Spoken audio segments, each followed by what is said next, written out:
It is finally that time. This has been a very long time coming, but months ago, I played a demo for a game by a couple young guys.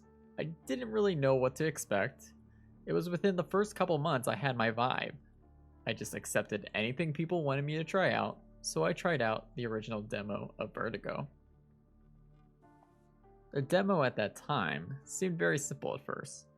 Get through some turrets, blast some ball bots. However, the end of the demo is what definitely got my attention. Many of you who tried it already know what I'm talking about. The boss fight.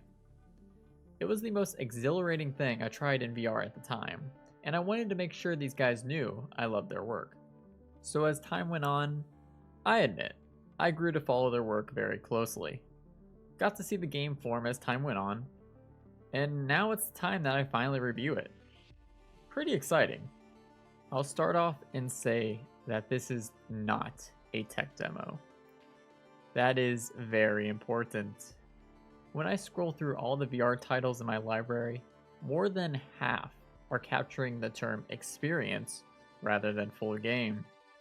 Not to say that there aren't full games out there for VR right now. There are a few.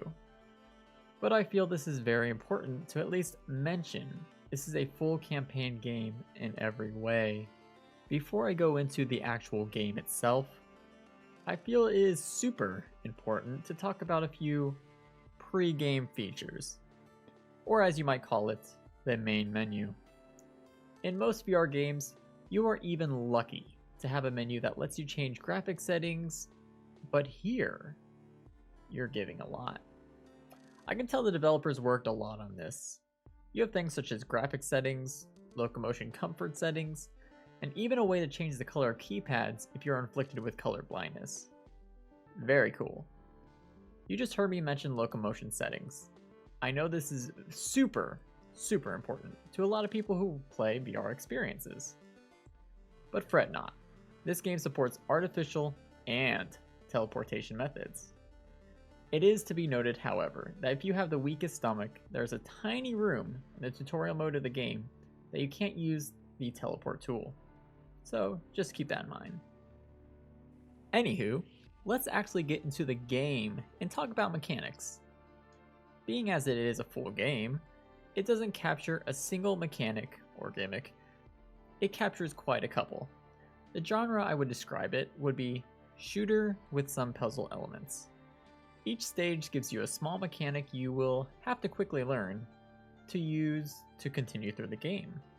They go from making sure you use a teleport machine at the right time, to figuring out how to take down a boss with your new acquired weapons. Stuff like that. The puzzles aren't too difficult. In fact, I had an easier time figuring out the puzzles than I had actually completing them. But I'll get back to that later. I want to talk about boss fights. So I already praised the demo for having a fantastic boss fight. At the time, it showed a huge amount of potential for me in seeing how bosses can be made in VR games. This game has an updated version of that terrifying boss fight, and even more. There were at least 4 boss fights that I can remember. They're all fun and require some handling of the new mechanic or weapon you were given in that stage. One of the boss fights is even just entirely platforming and teleporting at the right time, or you drown. These boss fights are probably the highlight of the game. You play the game because you want to get to the next one.